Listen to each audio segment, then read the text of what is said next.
Hello and welcome back guys. Today we are starting a new story titled Verde, Vigilante Deku, written by King0105. Please find author story link in the description. And now let's begin the story. Chapter 1 Izuku's POV. It's been a year since my mom passed away, and in that time, I haven't stepped outside. Dad is rarely home, and honestly, I'm grateful for that. When he is around, he takes out his anger on me, holding me responsible for her death. He often tells me that if I had never been born, everything would be different. I wish he would love me again. Time skipped to 1 year. Izuku is 6 now. Dad has been acting strangely lately. He seems paranoid and is always on the phone with someone. I caught a snippet of his conversation once, and he mentioned something about finally getting rid of it and getting his payment before he leaves. I barely had time to process what I heard before Dad ended the call. As I started to think it over, I heard his heavy footsteps approaching my room. When he walked in, I couldn't help but notice the sinister grin on his face.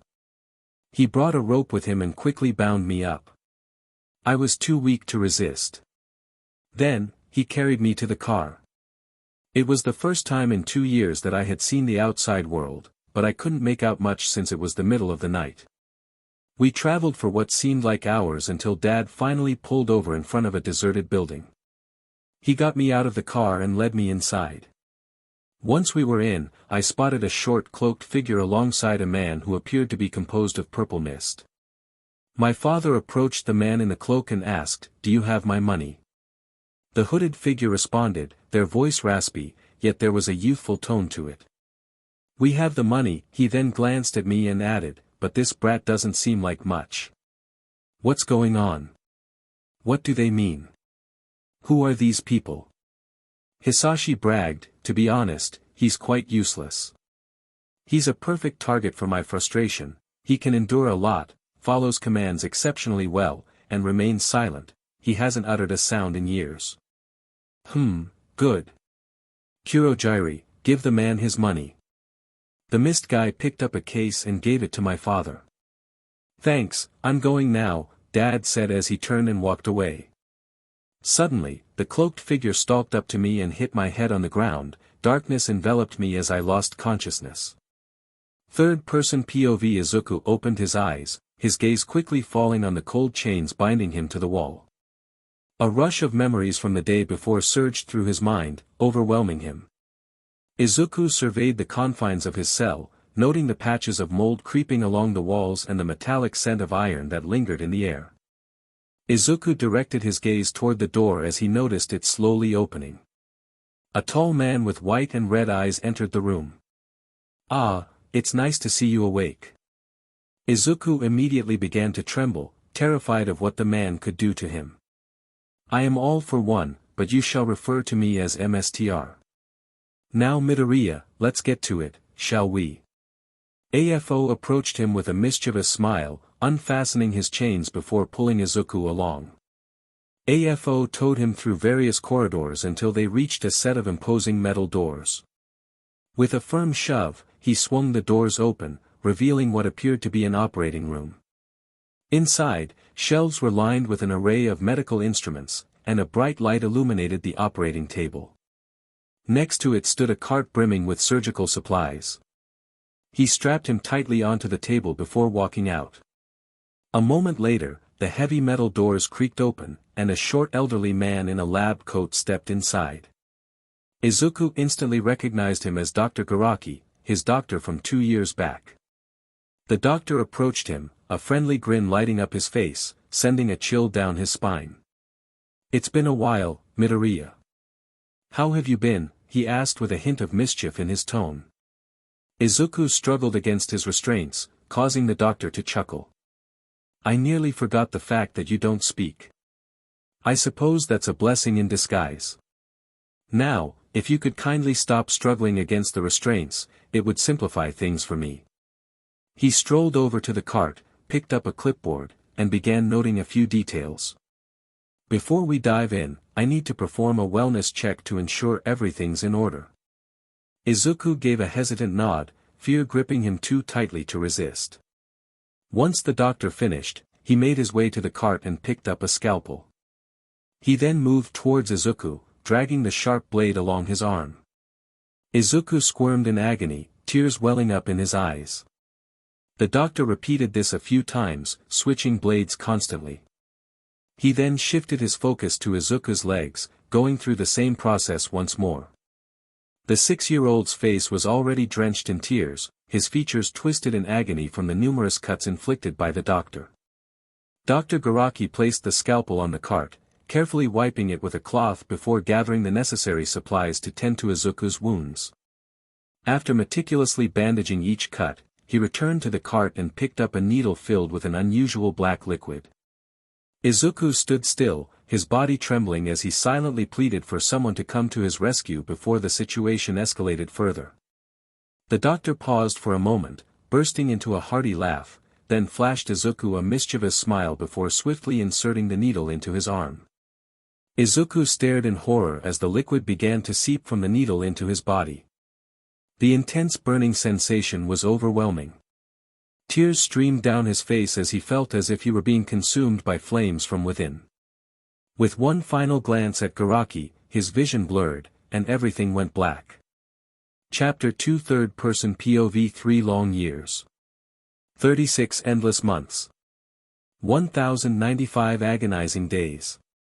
26,298 hours. Izuku has been keeping track, and in just 23 minutes, he will lament that he has been trapped here for 26,299 hours.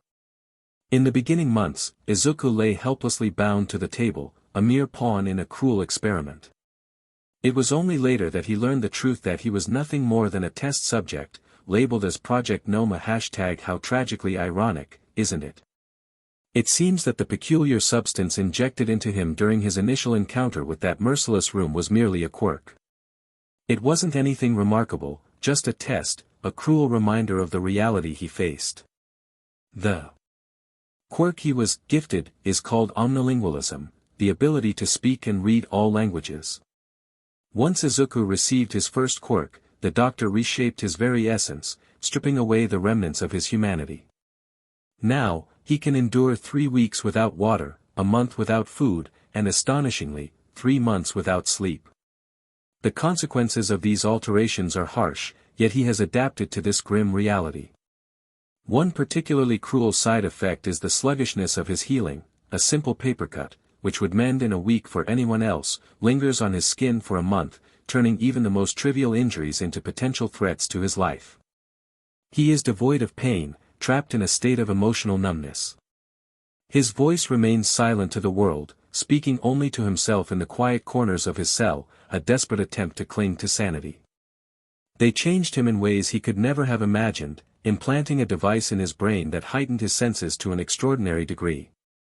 Izuku could now see a mile into the distance and hear sounds 3 miles away. His sense of smell and taste transformed as well, initially overwhelming him with excruciating headaches. But over time, he learned to adapt, and now these enhancements serve a purpose. He can hear the faintest footsteps approaching his cell, a bittersweet gift that allows him to brace himself for whoever comes his way. Training commenced roughly a year after his arrival. He was trained by his MSTR beside Shigaraki. The process is brutal. For the initial 6 months, he endured relentless beatings, leaving him battered and bruised. He began to understand the rhythm of their strikes, learning to evade their kicks and punches. It was at that moment that his true training commenced. They introduced him to Taekwondo, and once he had grasped its essence, they moved on to other disciplines. Now, he has mastered Taekwondo, Judo, Karate, Muay Thai, Kendo, and boxing, and he finds himself immersed in the world of boxing, striving to conquer yet another challenge. With the training came 2 new quirks, the first was telekinesis and the second was dream manipulation. Izuku's education was overseen by Kurogiri, and with all the unique challenges he faced, he adapted swiftly. Now, he has reached a high school level of knowledge. Izuku struggles to remember the fragments of a life that once was.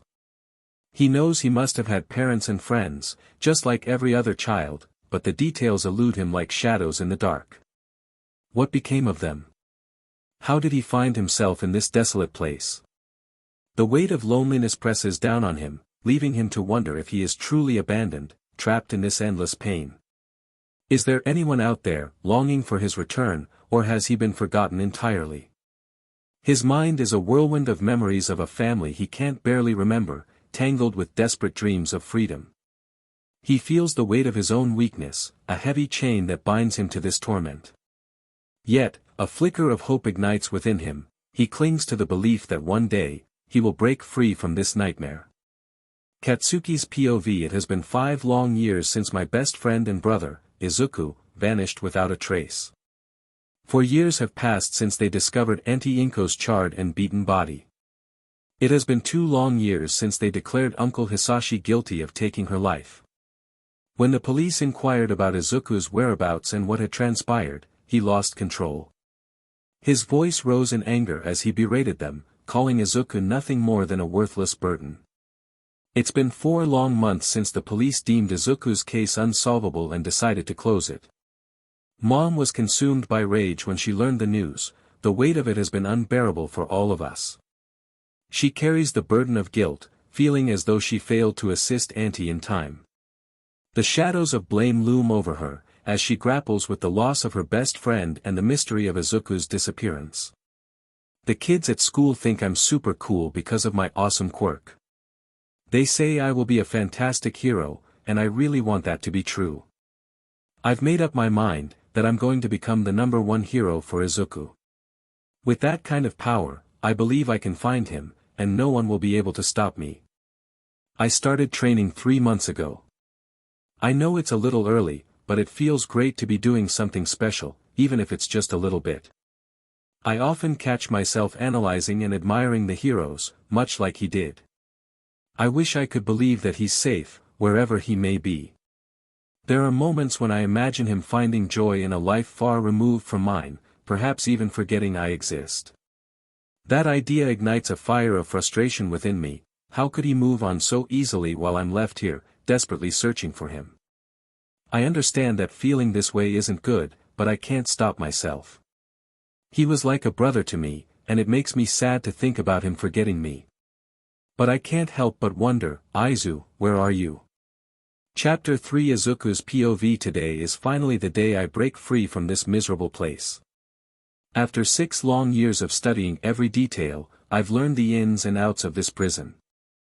I know the guard schedules and their vulnerabilities, and I'm aware of when MSTR and the others are around, though I haven't laid eyes on MSTR since that battle with All Might.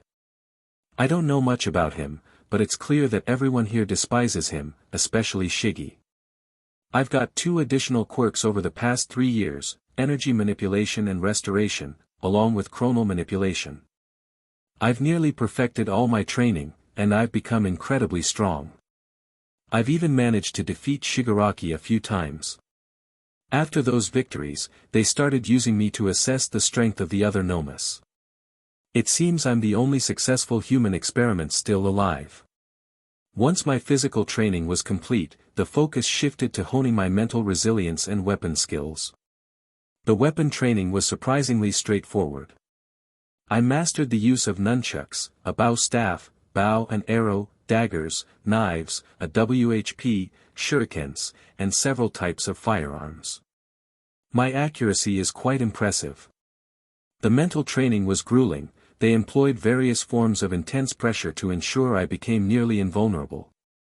They intend to dispatch me on missions shortly. I recognize that these individuals are villains, and despite their attempts to convince me that villains are admirable while heroes deserve to perish, I am certain they are mistaken. I find myself at a crossroads, and today feels like the only option left. The weight of pretending has become unbearable, and I can no longer wear this mask. Tonight, as the clock strikes midnight, I will slip away into the shadows. It's a mere hour from now, just when the guards change shifts. I'll have a fleeting 5 minutes of freedom before they notice my absence. The thought of what awaits me if I'm caught sends chills down my spine, but the fear of staying is far worse. I can only hope to escape this place before it's too late. As the clock tolls midnight, I find myself in the dim light of my cell, heart racing as I deftly pick the lock. With a quiet determination, I slip into the hallway, each twist and turn of this place etched in my mind. When I finally spot the door, a wave of relief washes over me, and I push it open with a forceful shove. The sight beyond takes my breath away, the outside world is a tapestry of beauty, and a chill runs through me as the wind brushes against my skin. I take off down the streets, my heart pounding with the fear of being caught. After what feels like an eternity of running, I duck into a shadowy alley, my breath coming in ragged gasps. I come to a halt as a low groan echoes from the shadows of the alley. Cautiously, I inch closer, hoping to find no one else around. To my surprise, I see a disheveled man with shoulder-length black hair, clutching his side and gasping for breath. Without hesitation, I rush to his side and kneel, placing my hands over his injury as I channel my restoration quirk. He lets out a startled sound and begins to rise. Looking at me with a mix of gratitude and gruffness, he mutters, "Thanks, kid." After a brief sigh, he adds, "As much as I appreciate the help, what are you doing out here at this hour?" I quickly spring to my feet and dash away, hearing him mumble something about a problem child as I flee. Tsukachi POV today felt like an ordinary day, yet I found myself diving into various leads, searching for clues in the missing persons case from 8 years back. I understand that most people have moved on, but I can't let it go, not when I believe that the child is still out there. It may sound a bit wild, but there's a persistent voice in my mind insisting that he's still alive. I figured I should dive deeper into Hisashi's file, there might be something we overlooked. While I'm going through it, my office door swings open, and in walks my good friend Aizawa. He looks even more worn out than normal, his eyes seem to have taken on a darker shade, if that's even possible. He hands me a coffee, plops down in the chair opposite mine, and takes a sip. I can tell something's off. Aizawa isn't the kind of guy who just drops by for a casual chat. Aizawa interrupts my thoughts, sounding a bit worn out. "I get that you're swamped, but a few days back, while I was on patrol, I got ambushed by some criminals. They took me by surprise and hurt me pretty badly. I ended up lying in an alley when this kid came over. He healed my injuries and took off before I could even catch his name. Something about him raised a lot of alarms for me, and I was hoping you could help me track him down." I shut my file and said, "Of course, just tell me what he looks like and I'll search for him in the database." Letting out a sigh, he replied, "Well, he appeared to be around 12 years old, with bright green eyes and green hair. His face was dirty, but I think he had freckles. He was also quite thin, and looked scared, like if he was running from someone. He sounded oddly familiar, and then it clicked. This kid might be him, the boy I've been looking for." Third-person POV. Izuku felt hungry, even though he didn't technically need to eat. As he strolled along the street, he was on the lookout for someone to borrow a bit of cash from. That's when he spotted a tall blonde man having a tough time managing several large brown bags. While the man was preoccupied, Izuku swiftly lifted his wallet and darted down a nearby alley. Once he opened the wallet, he was surprised to find a photo of the man he now recognized as one of the heroes Kurogyri had mentioned present, Mike grinning alongside a happy-looking Eraserhead.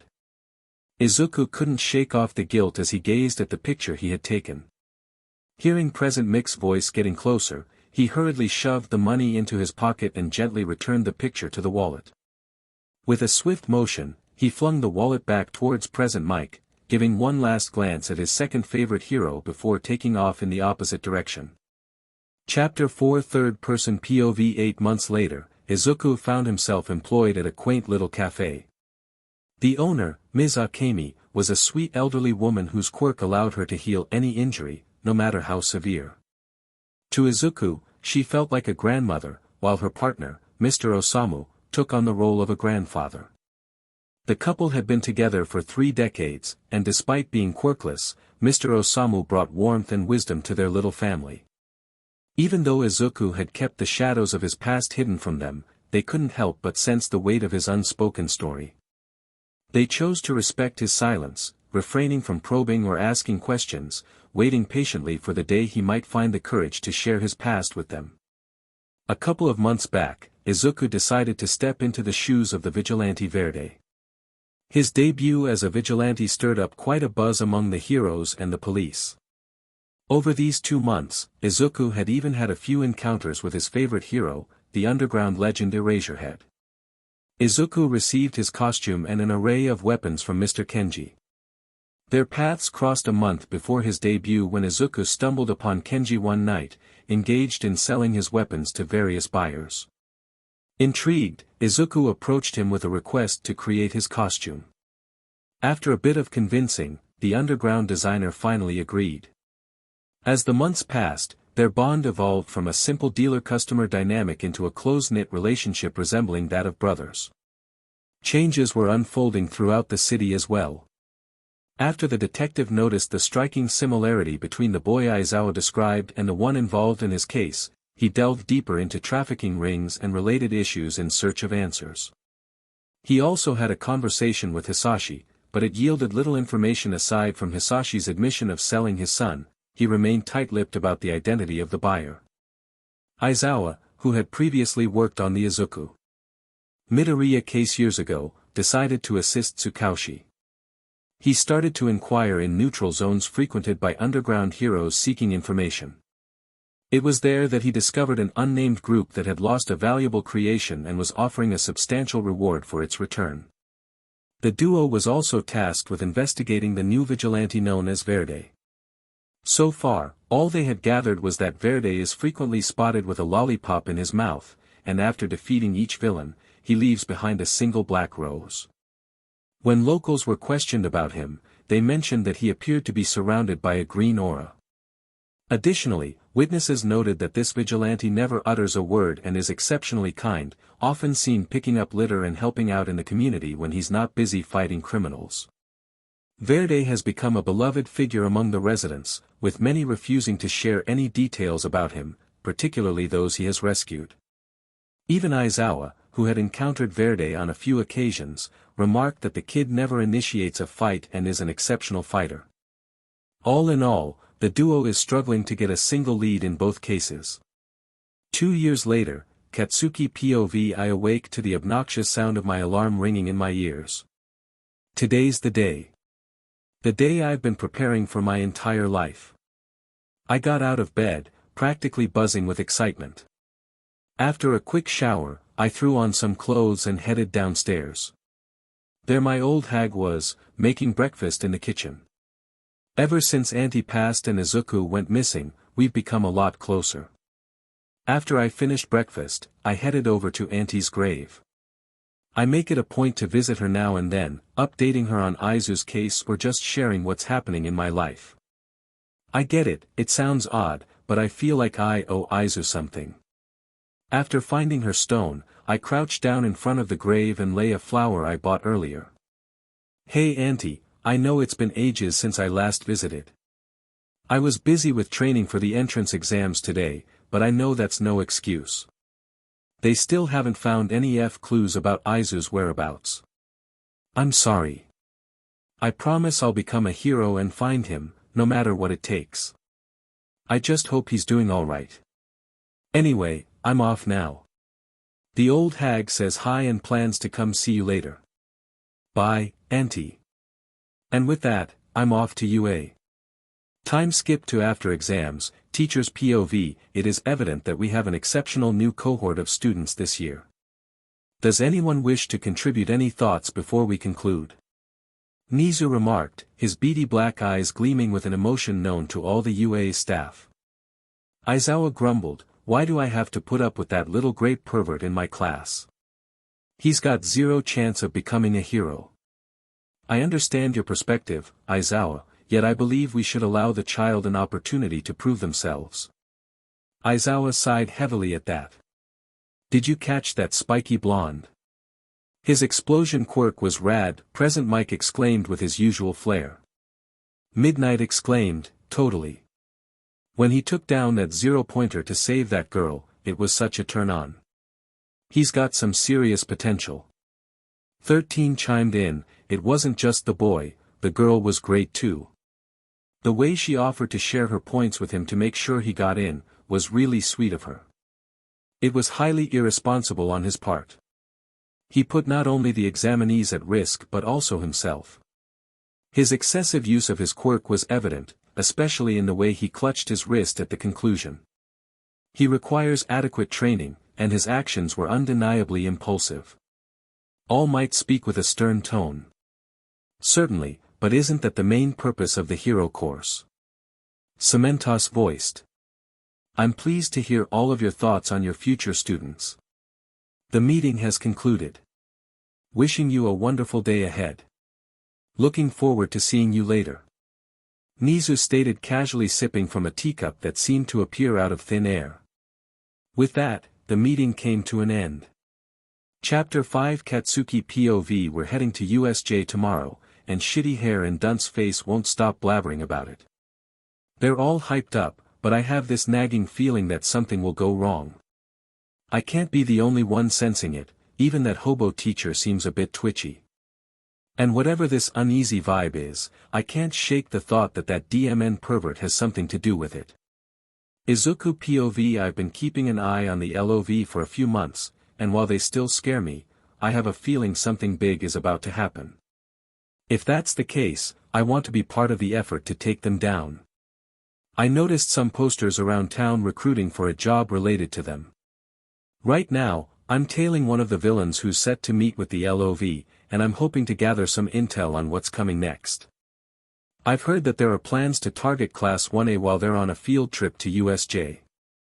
It makes me curious about how they obtained this information. Shouldn't it be classified?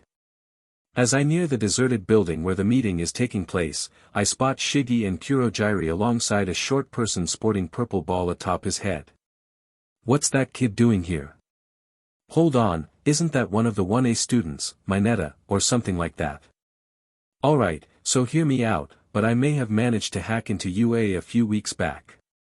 You'd think that with it being the top hero school, it would be more secure, but it only took me about 5 minutes to get in. I was genuinely curious to check out who the new hero students are. Alright, let's get back to the main point. Now that I've figured out how they got this intel and that they're planning to take down All Might tomorrow with a special Nomu they created just for him, I've decided it's time to bounce. Sure, the smart move would be to warn UA, right? But honestly, why do that when I can just crash the party myself? Imagine how mad Shiggy will be when he finds out that I, the person he despises the most, totally wrecked his plans. And not to brag, but I've gotten pretty strong since becoming a vigilante. Thanks to me, the crime rate has dropped by almost 25%. As I stepped into the old factory that I now call home, I immediately dove into planning and getting ready for the next day. Just as the sun started to peek over the horizon, I squeezed in a quick nap before heading out. Time skipped to the students at the USJ building, third-person POV. Welcome to the unforeseen simulation joint or the USJ. 13 started. She continued to explain the building and safety quirks as the student walked in. Suddenly, in the middle of her talk, a purple, smoky mist materialized in the plaza, and people started emerging from it. Stay together and don't move, 13 protect the students, Erasure shouted. What is that thing? The redhead asked. Wait, has the training started already? I thought we were rescuing people. Stay back, Erasure shouted. This is real, those are villains. Stay here, he told them. He leaped down the stairs that led to the plaza and took out the first group. As he was fighting, a purple mist appeared behind the students, blocking the exit. It's a pleasure to meet you, we are the League of Villains. I know it's impolite, but we decided to invite ourselves into this haven of justice to say hello, and besides, isn't this a fitting place for All Might, the symbol of peace, to take his last breath? I believe he was supposed to be here today, and yet I see no sign of him. There must have been some change in plans we could not foreseen. Well, in the end I suppose it does not matter, I still have a role to play. The villain said. Katsuki and Kirishima both attempted to attack the villain, just as 13 wanted to use her quirk. Did you think we were just going to stand around and let you just tear this place to shreds? Kirishima asked. Suddenly the students were enveloped in a mist. Just as this was going on, a certain green-haired vigilante was perched in a tree, keeping a close eye on everything as it unfolded. Izuku POV. I saw Erasure taking on the villains while Kurogiri was messing with the students. It was clear that they didn't think this attack through. If they had, they would have paired the villains with students whose quirks wouldn't do them any good. What's really on my mind is that Nomu they've got, it looks different from the ones they had when I was held captive. I can't help but wonder if it's powerful enough to take down All Might. Out of nowhere, I was jolted back to reality when the Nomu slammed Erasure's head into the ground. What caught me off guard was that I had just seen him use his quirk, so that was his real power.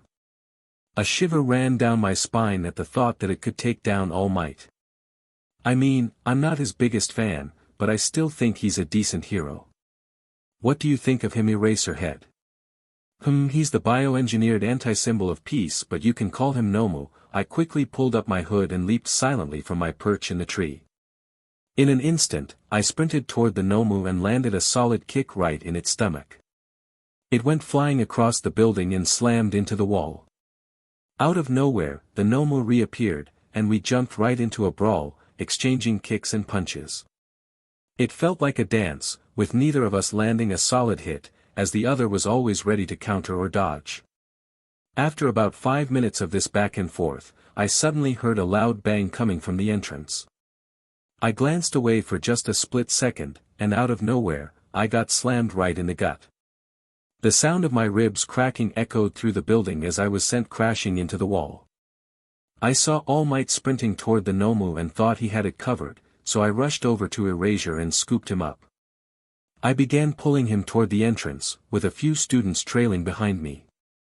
I handed him off to a green-haired girl who reminded me of a frog. Erasure groaned as he opened his eyes. When he spotted me, he sighed and asked, "What are you doing here, kid?" I chuckled and replied, "Well, I just came for the show, and I figured I'd lend a hand. Good thing I showed up, or you'd be toast. Anyway, I should probably head out. I think one of my ribs is poking into my lung, and it's getting tough to breathe. Catch you later, Erasure." With that, I dashed out the door and made my way home. Teacher's POV. Nizu set up a meeting with just a handful of heroes, including all the UA staff, Mirko, Endeavor, Dobby, Hawks, Best Jeanist, Ingenium, Gran Torino, Fat Gum, Gang Orca, and Ryuku. Nizu addressed the assembly, stating, "I have summoned you all here today to deliberate on the events that transpired yesterday, particularly concerning the villainous attack and the emergency. Before delving into the details, I would appreciate hearing your thoughts on Verde and the incidents of yesterday."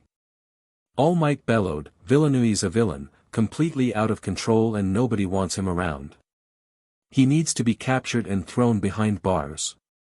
Gran Torino chimed in, "I see it differently, I think he does a great job." "What's wrong with you? He's a criminal, are you backing a villain?" "Honestly, All Might, as the #1 hero, you are a bit foolish. From what I've gathered, broken any laws. He doesn't rely on his quirk in battles and never strikes first. So what exactly makes him a criminal?" Mirko announced. Nizu announced, "It appears we hold differing viewpoints on this matter. However, I have conducted my research on Verde, and I can confidently assert that he possesses significant potential. He merely requires guidance to steer him in the right direction." "You asking us to do that?" Best Jeanist inquired.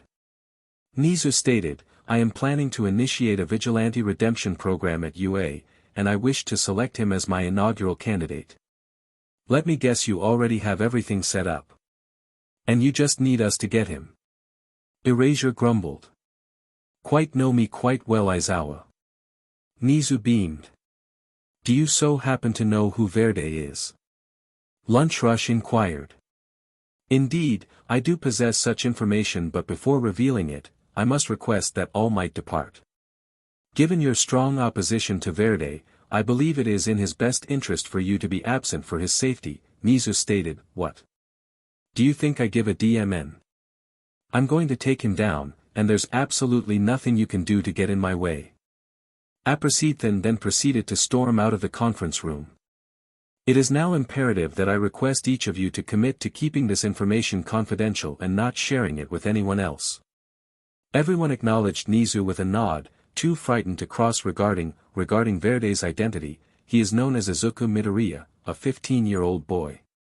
For some of you, this name may ring a bell, as he is indeed the child who disappeared 11 years ago. This is the extent of my knowledge about him. I am unaware of his whereabouts during those missing years, but I am determined to uncover the truth.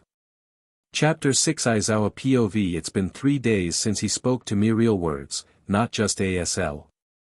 His voice was raspy and sounded so broken, I couldn't shake it from my mind. When Nizu mentioned he was only 15, I nearly choked. How can someone the same age as my students be better than most pros?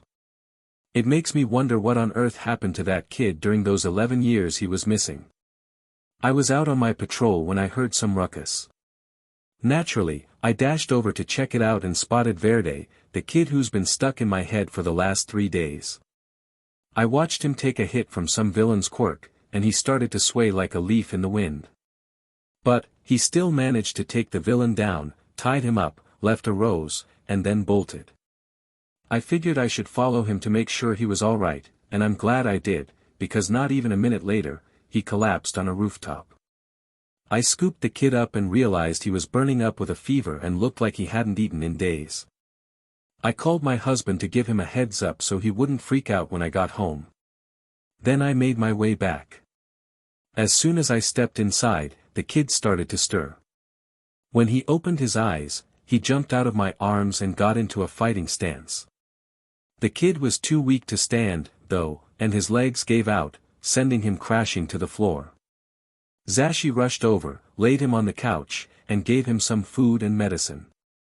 The kid signed a thank you before taking his meds, then signed again, asking where he was. Zashi enthusiastically exclaimed, "You're at our home, kid. Zawa discovered you and brought you right here."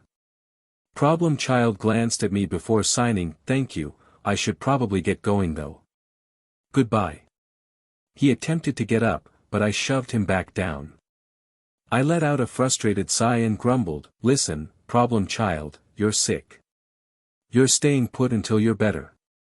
I promise I won't tell anyone you're here, just stay for a while, unless you want to give Zashi a heart attack." The Problem Child finally settled down, but then his stomach let out a loud growl. Zashi laughed and went to get him some food. The kid eyed the meal like it was laced with poison. I signed before saying "eat," and he did. He inhaled the food before signing another thank you. I found myself questioning why he remained silent. The moment the words left my mouth, I wished I could take them back. His expression soured, and tension filled the air. My father once told me that my voice mirrored my mother's too closely, that it was ugly and unbearable. Each time I spoke, he would hit me, and over time, I learned to silence myself. Now, I've grown accustomed to being quiet, he signed before losing consciousness. Zashi looked at me, clearly distressed. He expressed, who would say something like that to a child? "I'm not sure, Zashi, but everything will be alright, we'll be there for him," I replied softly, then turned towards the kitchen to tidy up. Zashi and I continued our conversation about the boy, our words lingering in the air like a heavy fog, before finally heading off to bed. Third-person POV. Izuku awoke, drenched in sweat and his heart pounding as he took in the dimly lit room, panic gripping him until he recognized where he was. He quietly got up and made his way down the hallway. As he passed Aizawa and Hisashi's room, he noticed them curled up together, peacefully asleep. A wave of longing washed over him as he turned toward the kitchen. There, he found a pad of paper and wrote a simple note that said, "Thank you," before placing his signature black rose beside it. Taking a deep breath, he opened the door and stepped into the night, his feet guiding him back home, each step weighed down by unspoken words. In the coming months, Izuku would find himself at their home several times a week, each visit becoming a cherished routine that filled the void he had long felt. Sometimes, they would gather around the dining table, sharing a meal that was more than just food, it was a celebration of their growing bond. The aroma of home-cooked dishes wafted through the air, mingling with laughter and stories that flowed freely, creating an atmosphere of warmth and acceptance. Other times, he would simply stop by to say hello, drawn by an invisible thread of connection that seemed to pull him back to their welcoming embrace.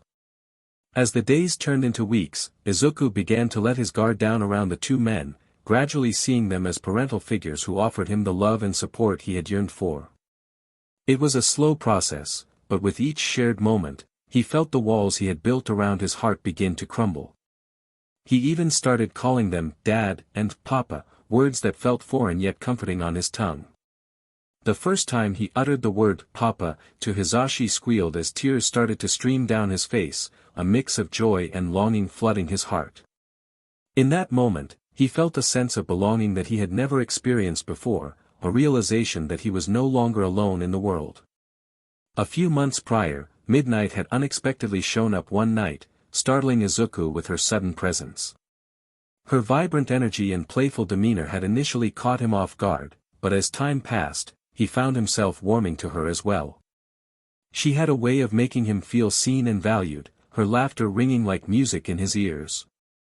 Eventually, he began to refer to her as Aunt Nem, a title that felt right, as if she had always been a part of his life. The bond they shared deepened with each interaction, her encouragement and support helping him to navigate the complexities of his emotions. Izuku began to engage in conversation with them more openly, sharing his thoughts and dreams, his fears and insecurities. He found solace in their presence, a safe space where he could express himself without judgment. However, there were moments when the weight of his emotions became too heavy to bear, and in those instances, he would resort to sign language. It was a language that felt intimate and personal, a way to communicate the depths of his feelings when words failed him. Each sign was a release, in a way. Chapter 7 Third-person POV Izuku strolled through the streets of Hosu, having tracked Stain's movements for months. He was aware that an attack was imminent tonight, but he sensed something even greater was about to unfold. As he turned into an alleyway, he spotted Stain poised over a figure, his sword lifted high. As Stain prepared to lower his weapon, Izuku surged forward, radiating a vibrant green aura. He leaped into the air, delivering a powerful kick to Stain's midsection, sending him crashing into the wall. Stain quickly regained his footing, springing off the wall and landing a few feet away. "I recognize you, you're that vigilante everyone's been buzzing about Verde, right?" Stain remarked. Disregarding the villain, Izuku turned to the figure slumped against the wall, instantly recognizing him. "You can't move, can you?" Izuku signed, already anticipating the response. "No, I can't." "I think it's his quirk," the engine boy replied after a moment of realization. He added, "You need to get out of here, this is my fight, not yours." "Well, I'm not going anywhere," Izuku signed back defiantly. He then dashed forward, drawing a knife and slicing it through the air. In a swift backflip over Stain's head, he landed a kick in the process. As he touched down behind the villain, he swept Stain's legs out from under him, causing him to fall. Seizing the moment, Izuku delivered a punch to Stain's stomach, forcing the villain to gasp for breath. Stain retaliated, pushing Izuku back and sending him crashing into a wall. "You're impressive, kid," he said, wiping red water from the corner of his mouth. As the two exchanged blows, Ida watched from the ground, captivated by the vigilante's prowess. He recalled how some of his classmates had praised Verde during the USJ incident. The fight unfolded rapidly, with neither combatant gaining a clear advantage. Lying there, Ida felt a wave of guilt wash over him.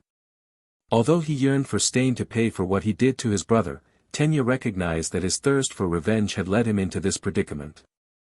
"He could die because of me," Ida thought anxiously. "I need to help him." With determination, he began to move his body. "Come on, move," he urged himself, feeling his fingers twitch in response to his internal struggle.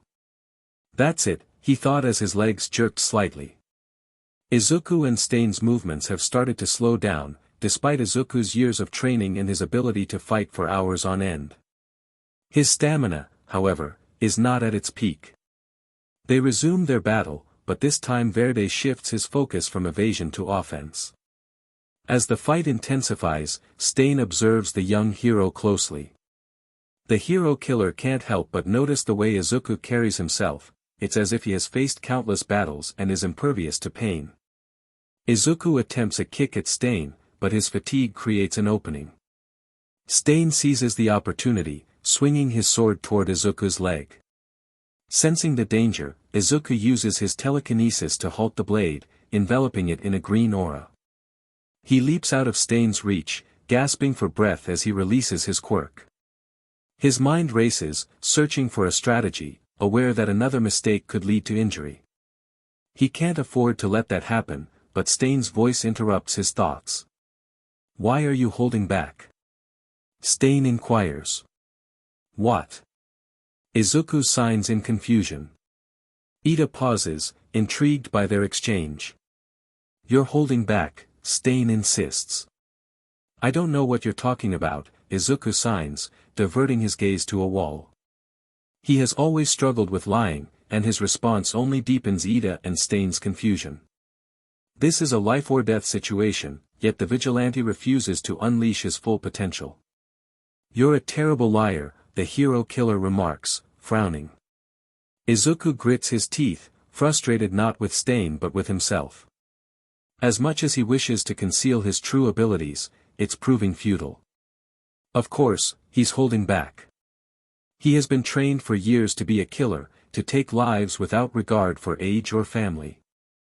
That's why he has learned to restrain himself. The thought of unleashing his full power is too terrifying to contemplate. As Izuku pondered his situation, a sudden chill enveloped him, and ice surged toward the villain, trapping him in a frosty prison.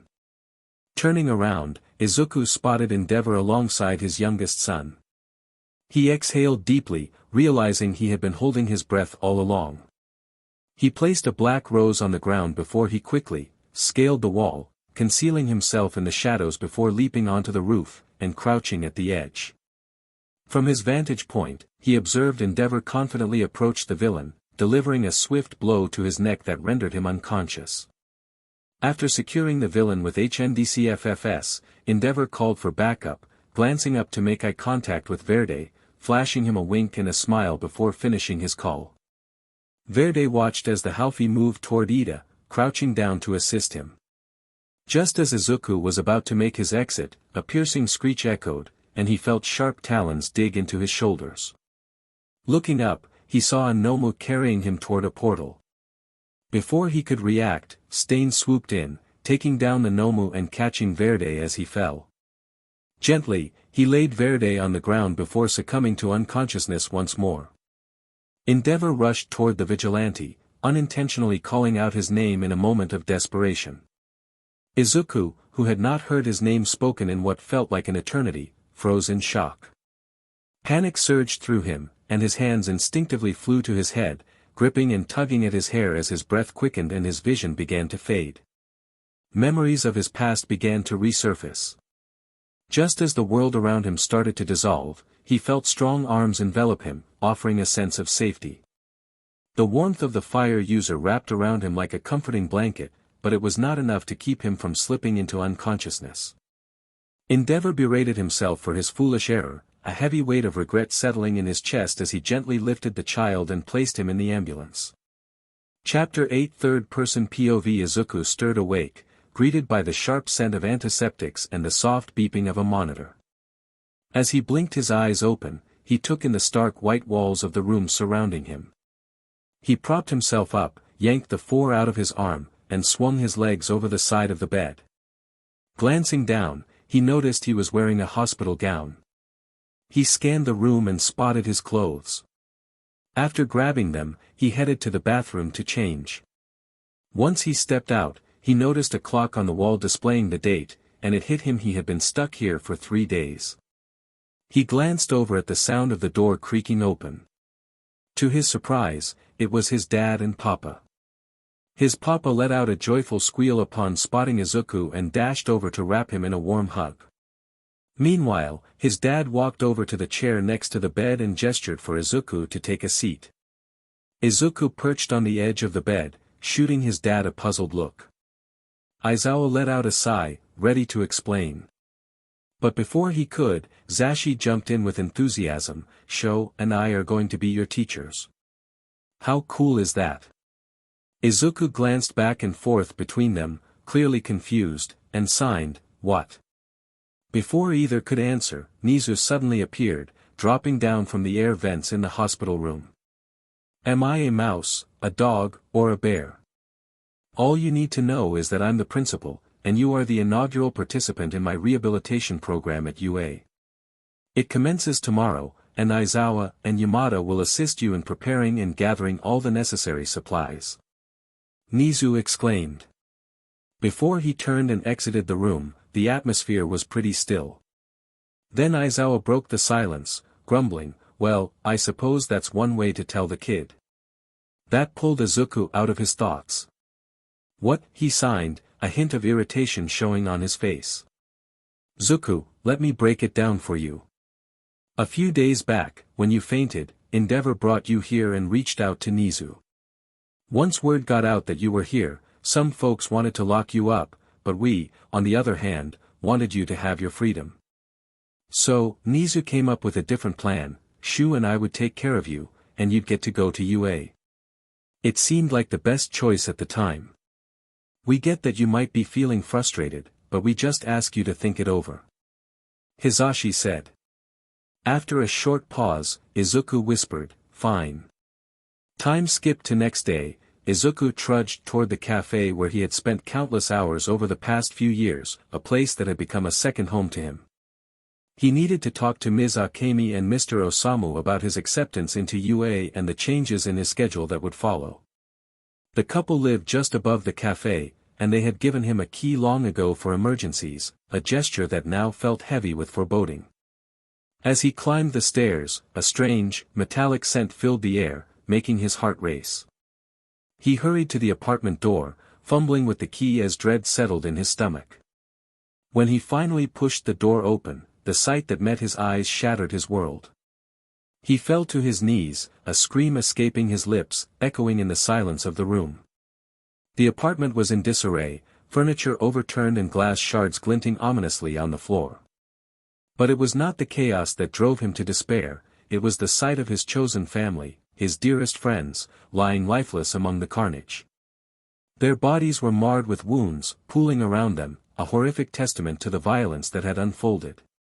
As he struggled to breathe, his gaze was drawn to a message scrawled on the wall, a final, haunting note left just for him.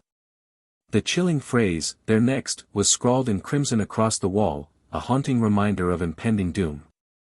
Izuku felt lost, a storm of confusion swirling in his mind. Before he could gather his thoughts, a gentle hand rested on his shoulder.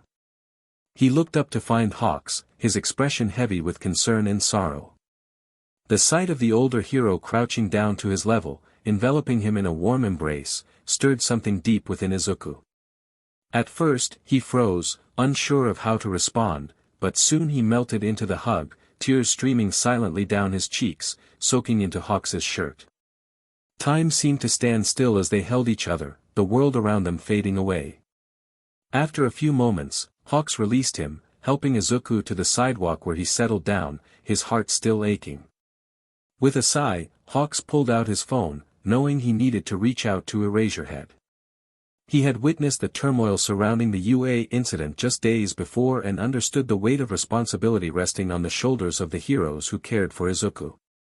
Third POV, somewhere else.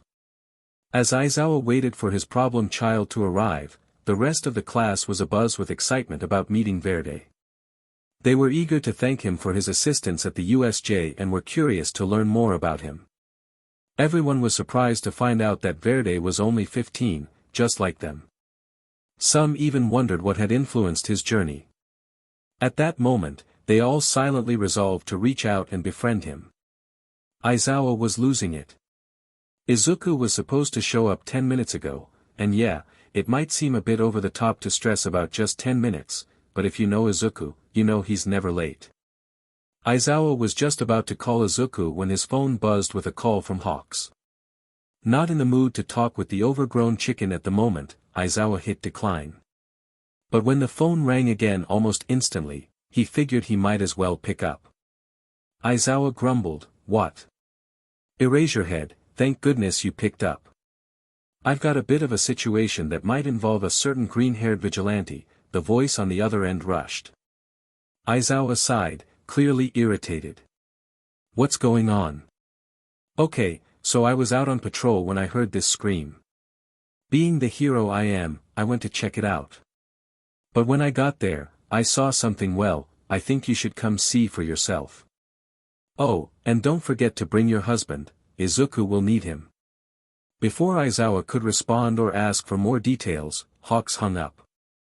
Aizawa bolted out of the classroom, his heart racing as he hurried to find his husband. A gnawing sense of dread filled him about what might have gone down. After speeding to the address Hawks had sent him, he parked and jumped out of the car. Right away, he spotted Izuku sitting on the curb, clearly shaken, tears streaming down his face, while police officers moved in and out of an apartment nearby. Aizawa and Yamada rushed over to Izuku, asking him what had happened, but Izuku just stared blankly at them, his tears finally starting to dry up. Izuku took a moment before whispering, "They're gone, and it's all my fault." The sound of his shattered voice broke the hearts of the two men. They watched as the weight of realization settled on Izuku's face, causing him to slowly back away from them. Aizawa, looking confused, asked, "Kid, why are you stepping away from us?" Izuku glanced between the two men, clearly torn about whether to respond. Finally, he spoke up, saying, "They're next." Before they could dig deeper into his words, Hawks approached and asked them to join him for a quick chat to explain what had happened. Reluctantly, the men left Izuku behind. The weight of the day hung heavily in the air as Hawks recounted the events, his voice tinged with sorrow. He led them to the crime scene, a place where shadows linger longer than they should. With gentle hands, the men lifted Izuku, cradling him as they placed him in the car, the journey home feeling like an eternity. Yamada, sensing the turmoil within, approached Izuku, who sat alone on the couch, lost in a world of his own.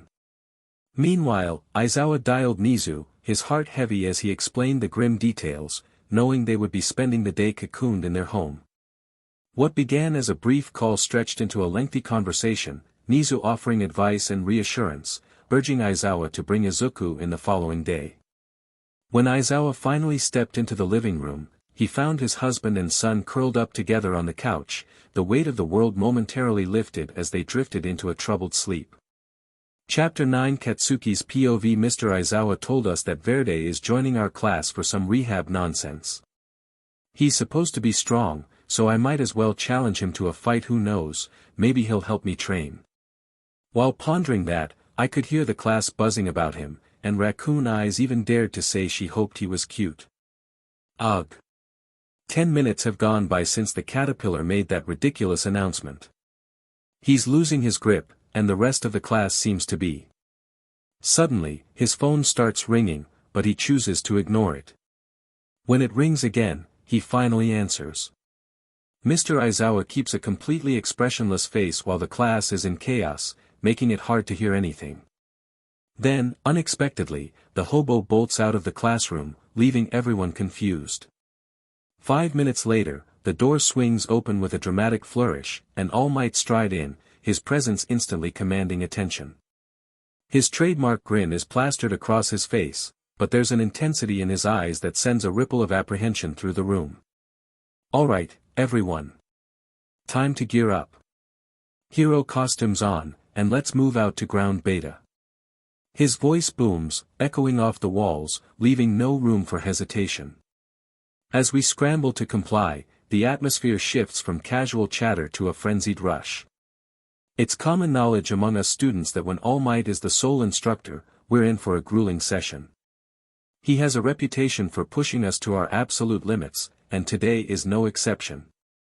I can already feel the familiar knot of anxiety tightening in my stomach.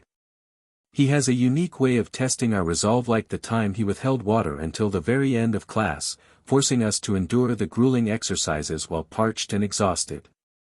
Or the countless instances where he made us engage in combat drills, even when we were nursing injuries from previous sessions. It's as if he believes that true heroes are forged in the fires of adversity, and he's determined to make us stronger, no matter the cost. And then there's the infamous punishment for mistakes. Just one slip-up, one miscalculated move, and we're facing 10 laps around the training ground. It's a brutal system, but it's effective. The fear of those laps looms over us like a dark cloud, motivating us to give our all, even when our bodies scream for rest. Lately, though, All Might has been particularly fixated on Dunt's face. It's hard not to feel a twinge of sympathy for him. All Might seems to have taken it upon himself to push Dunt's face to the brink, encouraging him to overuse his quirk until he's on the verge of collapse. The way All Might screams at him for the consequences of his actions is both terrifying and heartbreaking. It's as if he's trying to teach him a lesson about responsibility, but the method feels harsh, even for our rigorous training standards. Today's going to be a long day. Third-person POV Izuku stirred awake, feeling the cozy warmth enveloping him like a soft blanket. The gentle rise and fall of his friend's breathing beside him created a soothing rhythm that made it hard to leave the comfort of the couch. As he glanced around the dimly lit room, he realized he was sprawled on the couch, nestled between Sho and Zashi, both of whom were still lost in their dreams. The faint light filtering through the curtains hinted at the early morning, casting a warm glow over the scene. Carefully, he shifted his weight, trying not to disturb them. He took a moment to appreciate the peacefulness of the morning, the way the world outside was just beginning to wake up. The soft sounds of birds chirping and the distant hum of traffic created a serene backdrop. With a gentle smile, he tucked the blanket around Sho and Zashi, before he quietly slipped off the couch.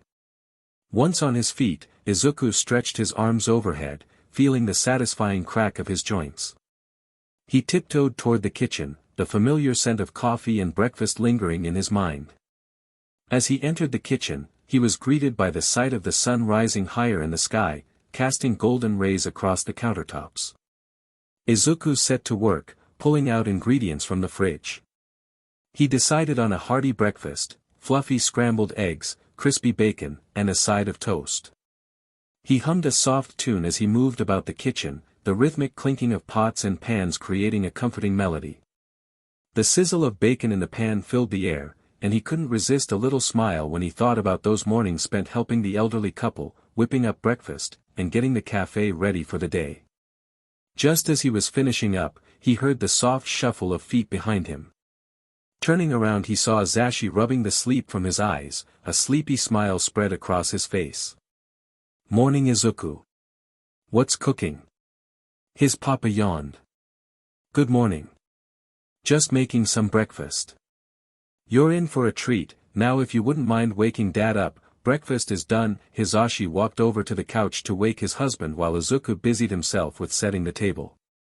The three of them gathered to enjoy breakfast, light chatter filling the room. Once they finished, Izuku and Sho helped clear the table while Zashi tackled the dishes. After everything was cleaned up, they all got dressed and hopped into the car. Izuku wore a dark green hoodie, black ripped jeans, and his signature red sneakers, with the hood pulled over his head. As they pulled into the parking lot, Hizashi said his goodbyes and headed off in a different direction. Shota and Izuku walked to class, a comfortable silence surrounding them. Aizawa asked Izuku to wait in the hall for a moment while he briefed the class. Izuku complied and entered as soon as his dad signaled him. Standing shyly at the front, he was about to introduce himself when a rough voice called out, "Izuku." He turned to see a spiky blonde. With red eyes staring back at him, someone who looked strangely familiar. Kaken. Chapter 10 Nizu POV I was keeping a vigilant eye on the surveillance cameras while All Might conducted his class on ground beta. The sight was both awe-inspiring and deeply troubling. There he was, the legendary symbol of peace, his booming voice echoing across the training grounds as he pushed the students to their absolute limits. But as I watched, my heart sank. The students were struggling, some of them nursing injuries that should have warranted a break, yet All Might continued to scream at them, urging them to dig deeper, to push harder. It made my fur bristle with a mix of anger and concern. How could he not see the toll this was taking on them? I couldn't believe I had brought this man on board. Despite my long-standing disdain for humans and their often reckless ways, I genuinely cared about my students. They deserved better than this. It was clear to me that I needed to step in and find a new hero course teacher, someone who would prioritize their well-being over sheer performance. Once classes wrapped up, I summoned all might to my office, my fury simmering just beneath the surface. The moment he entered, I wasted no time. "You're fired," I declared, my voice steady and resolute. He protested loudly, his eyes wide with disbelief. "I'm the #1 hero. You can't do this to me," he exclaimed, his tone a mix of indignation and desperation. But I stood my ground, unwavering in my decision. I had seen enough. I needed someone who could connect with the students on a deeper level and inspire them without breaking their spirits. I could already envision the perfect candidate, someone who would bring a fresh perspective and a nurturing approach to the classroom.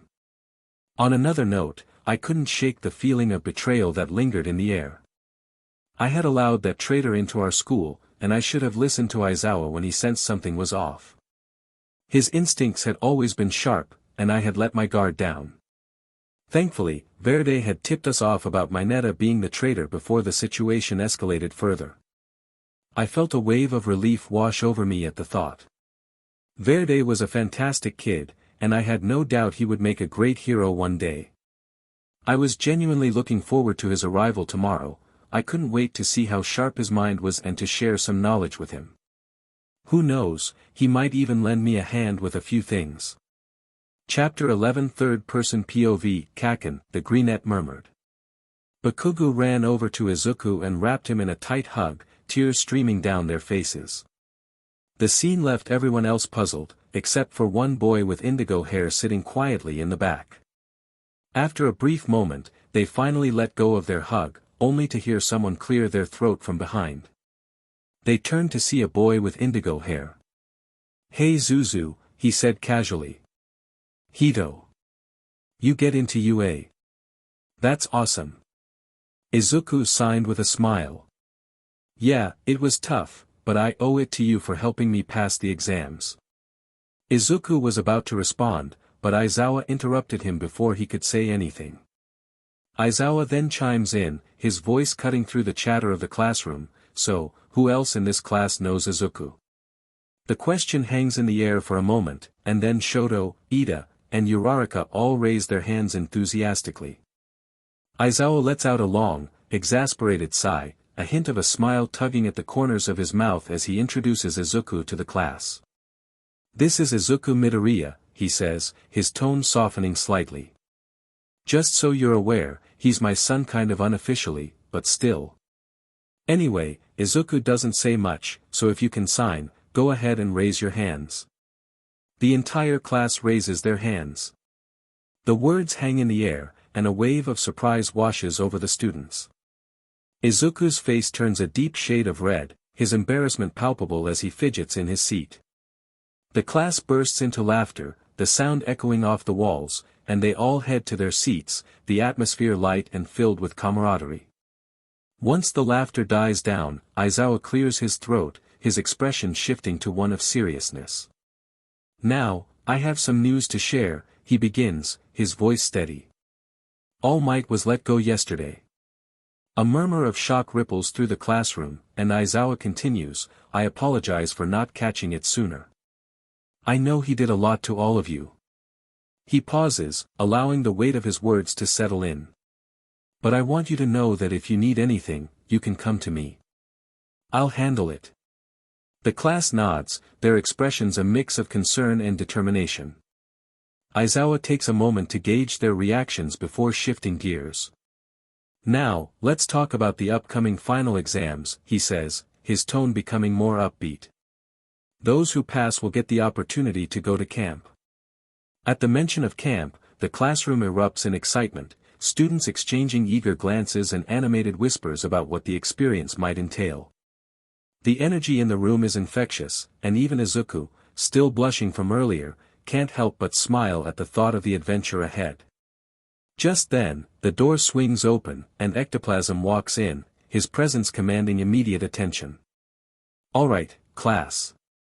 Time to get started," he announces, signaling the official start of the lesson.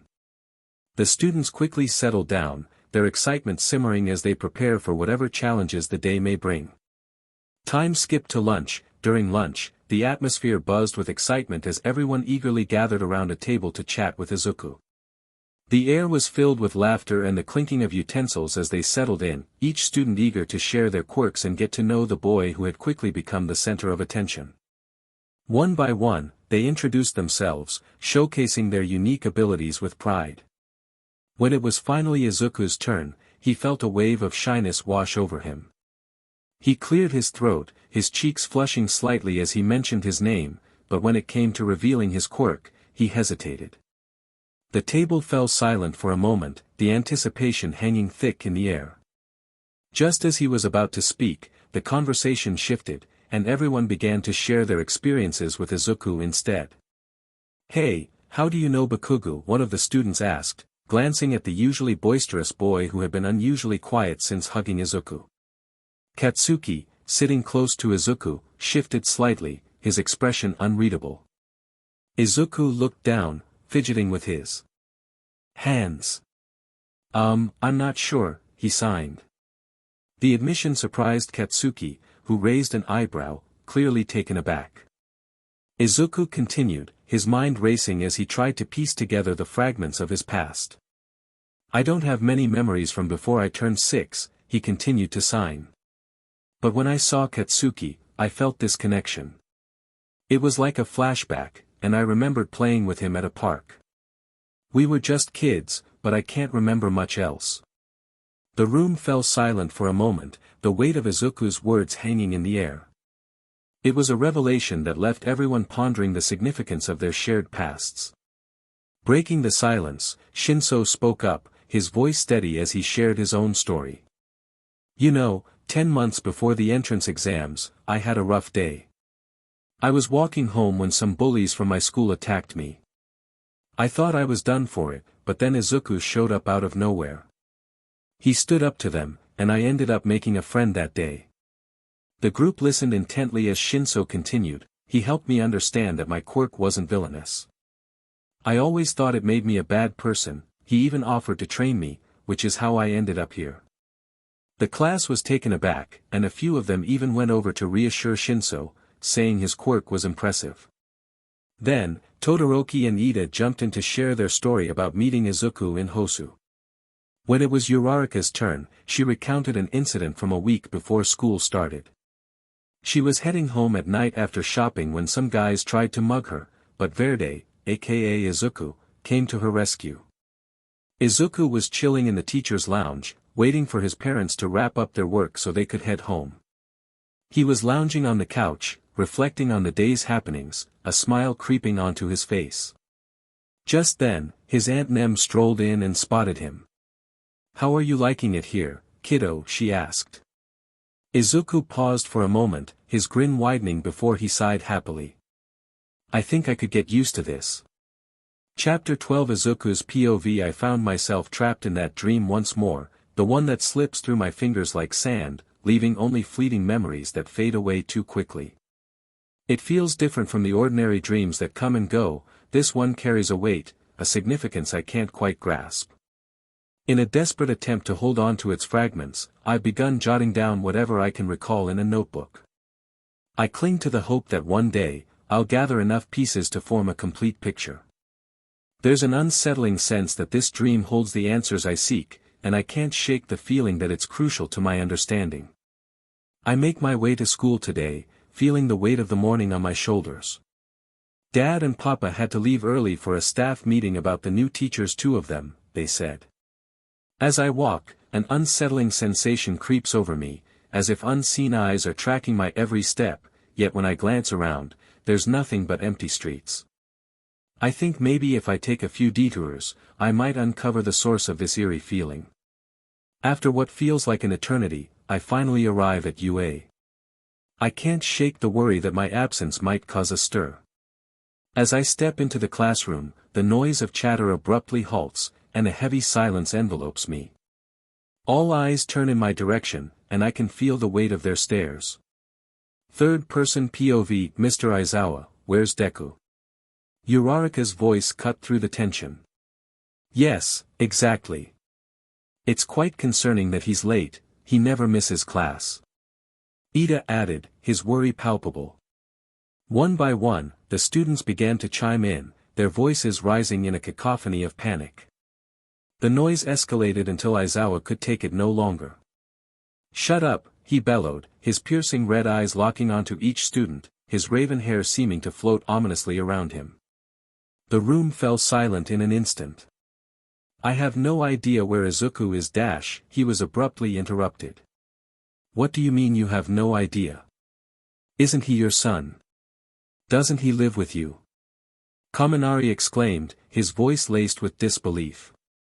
If you'd let me finish, Aizawa snapped, irritation creeping into his tone, I had to leave early today, and he insisted on walking to school alone.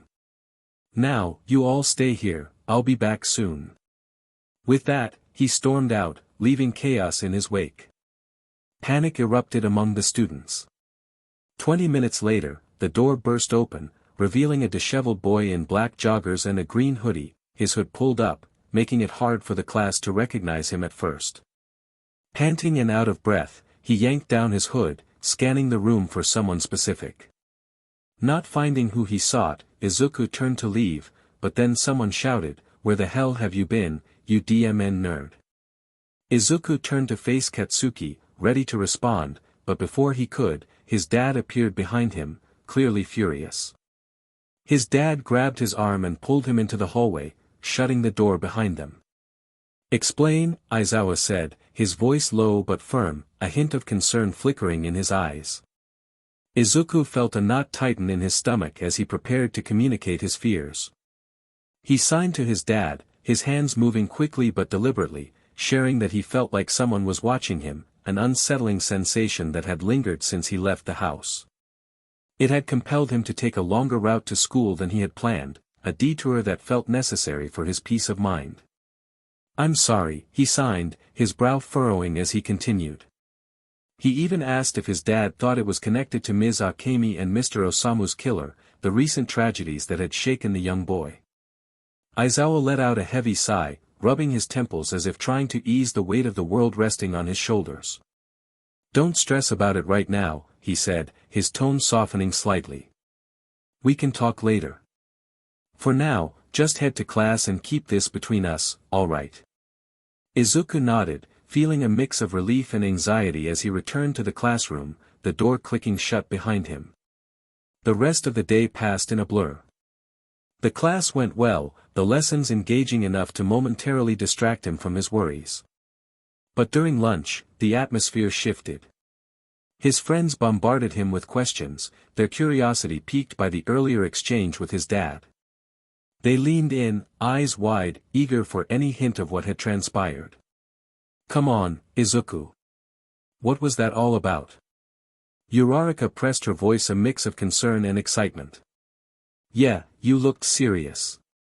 Spill. Kirishima added, his enthusiasm infectious but misplaced given the gravity of the situation. Izuku shook his head, a small smile tugging at his lips despite the tension in his chest.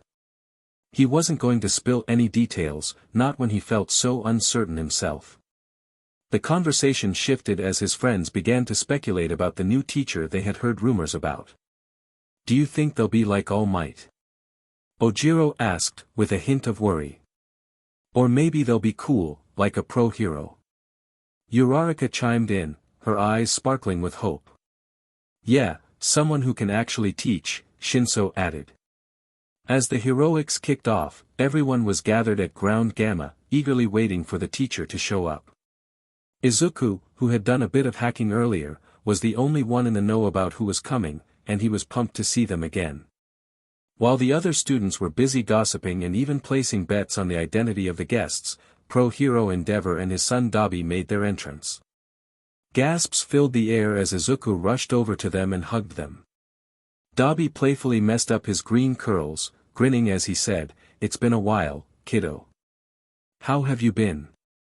Izuku signed back, "I'm good. How's Hawks? I wanted to thank him for the other day." Dabi replied, "Oh, he mentioned that. He's doing well but worried about you." Just as Izuku was about to respond, someone pointed at Dabi and asked, "Who's he?" Izuku signed, "This is the underground hero, Dabi." Shoto, who had been somewhat distracted, walked over to his family and greeted them. Mina chimed in, "How do you know him?" Dabi replied, "Well, you can't tell anyone, but Izuku and I used to team up a lot when he was Verde." Izuku signed, "I still am Verde, just taking a little break." Dabi continued, "Yeah, but that break has led to a rise in crime. There are even rumors that you're dead." "Alright, enough of that for now," Endeavor said. "It's great to see you again, Izuku. You should come over for dinner tonight so we can catch up. But for now, let's get this class started." Chapter 13 Third-person POV. Izuku can't shake the unsettling sensation that someone is observing him. It's been a week and a half since Endeavor's arrival, and sleep remains a distant memory. His days are consumed by classes and training sessions with his classmates, but as night falls, he slips away into the shadows, driven by an insatiable need to uncover the truth behind the killer. The chilling murder of the elderly couple gnaws at him, and he can't help but suspect that the two mysteries, the lurking presence and the brutal crime, are intertwined in a sinister web. The written exams are behind us, now it's time for the physical tests. So far, everyone has aced it, thanks to Izuku's training. Now it's just Izuku and Bakugo facing off against Endeavor. The excitement is palpable as everyone is eager to discover Izuku's quirk, especially since he hasn't revealed or used it in class yet. The only ones in the know are Aizawa and Shinso. The battle against Endeavor is tough for the duo, even with his restraints, he puts up a fierce fight. Eventually, they manage to knock Endeavor out cold and dash past the Nizu cutout. As they strolled toward the observation room, the class burst out in front of them, brimming with excitement. Cheers and celebrations filled the air as they reveled in their victories. Hagakure suggested throwing a party to keep the good vibes going. Momo eagerly volunteered her house for the celebration that very night, and everyone was on board except for Izuku, who kindly declined, mentioning he had other plans for the evening. The day wrapped up in a delightful whirlwind, with everyone buzzing with excitement for the upcoming party. As they left the school, cheerful goodbyes and promises of "see you later" filled the air. Later at the party, the atmosphere was lively, but the mood among Izuku's classmates quickly shifted as they gathered together, their voices hushed but filled with concern. The laughter and music faded into the background as they began to discuss their growing worries about Izuku, who had been unusually distant lately.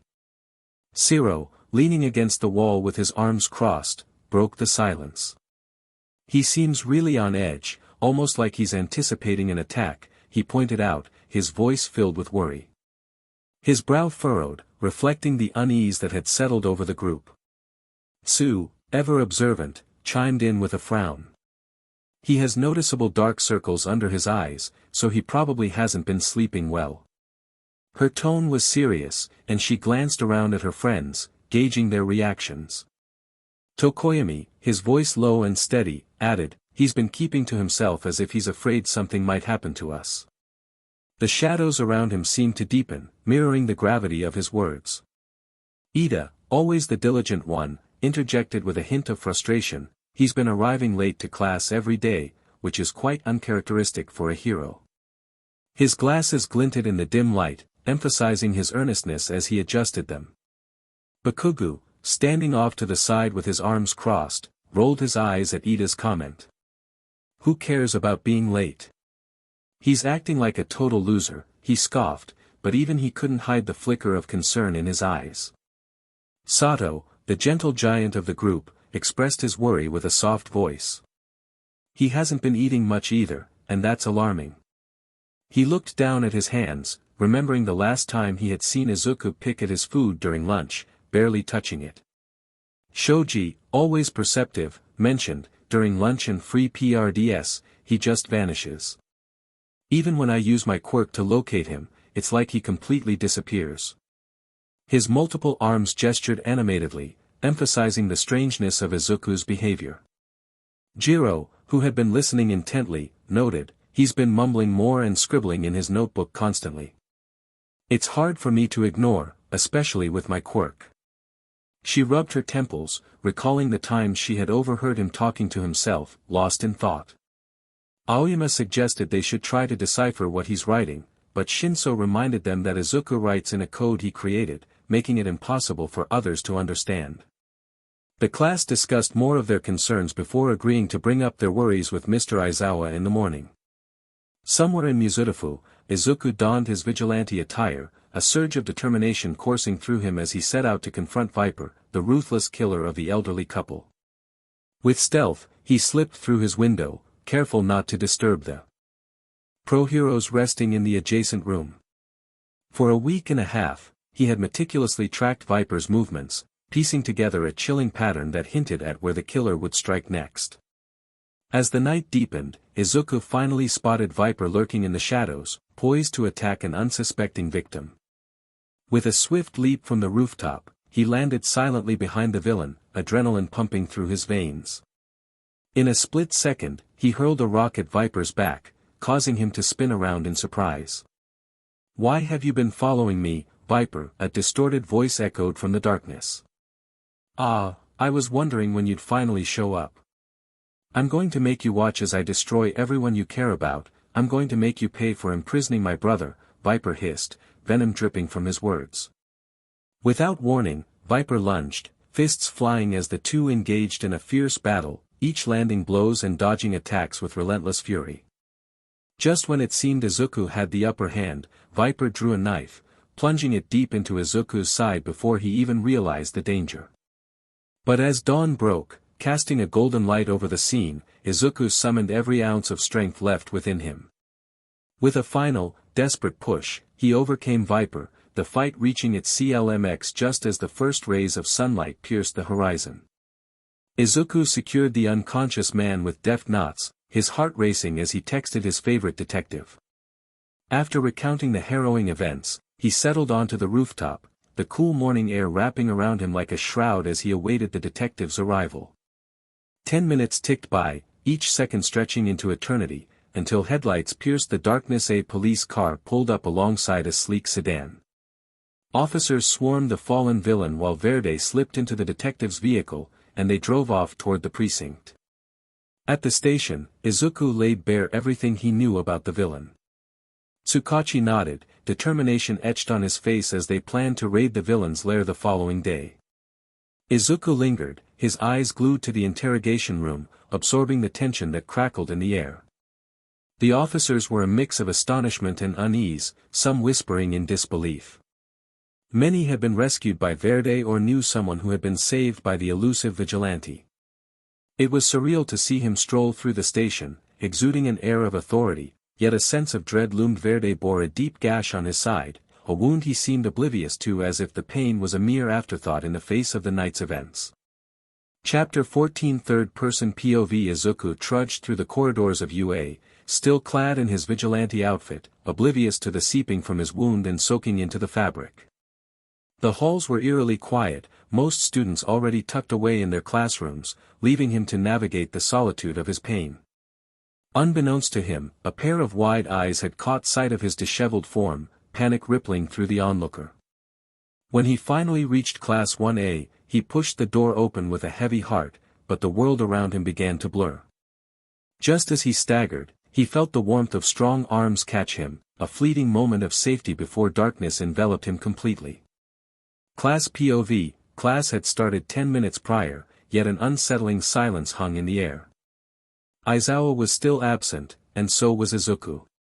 Worry crept into the students' hearts, a palpable tension building until, at last, their teacher entered, his gaze scanning the room for the familiar green-haired boy. But he was nowhere to be found.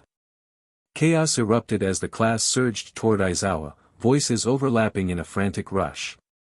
He rubbed his temples, bracing against the impending headache that their noise promised. "Enough," he barked, his hair standing on end, eyes glowing with frustration. "If this is truly important, speak one at a time." "It's about Midoriya, sir," Kuta managed to say through the clamor. The class froze for a moment, shocked that he spoke. "We have concerns about his health that we need to discuss." Ida chimed in, urgency lacing his words. Let's get this over with, Aizawa grumbled, resigned. One by one, the students shared their worries for their friend, their voices a mix of fear and determination. 20 minutes later, the classroom settled into a tense quiet, each student brainstorming a plan for Izuku when, without warning, the door creaked open. Izuku stumbled into the classroom, looking utterly worn and battered. The moment he entered, all eyes were drawn to the gash on his side and the vigilante outfit he wore, a stark contrast to the usual attire. He stood there for a heartbeat, then collapsed to the floor. Aizawa dashed forward, catching him just before he hit the ground. Izuku. Hagikure's voice cut through the haze, her breath coming in quick gasps. She had just stepped out of the restroom and found it odd that he had ignored her, especially since he was the only one who seemed to sense her presence, even though she was invisible. Panic erupted in the room as his classmates rushed to him, their faces morphing from confusion to sheer terror. Bakugo was the first to break through the throng, his usual bravado strppd away, replaced by a rare, genuine concern as he took in the sight of Izuku's red clothes.